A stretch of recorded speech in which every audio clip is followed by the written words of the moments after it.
Hello and welcome back to my another tutorial. In this tutorial I am going to share with you how to remove picture password in your Windows 11.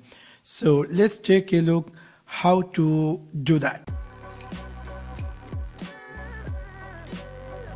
Maybe somehow or some cases you might be set picture password in your Windows 11 and now you might be looking for, you want to disable that picture password and you want to use normal password like PIN or other options.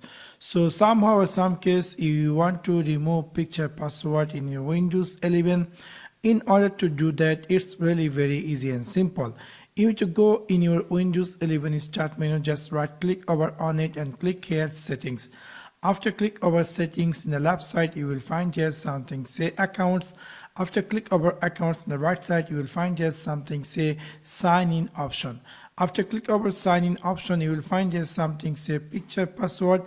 And now if you decide to remove picture password, simply click here remove, and that's going to be remove picture password in your Windows 11. So in this simple way you can easily remove picture password in your Windows 11. So that's for now. Thanks for watching my video. See you next one. Peace.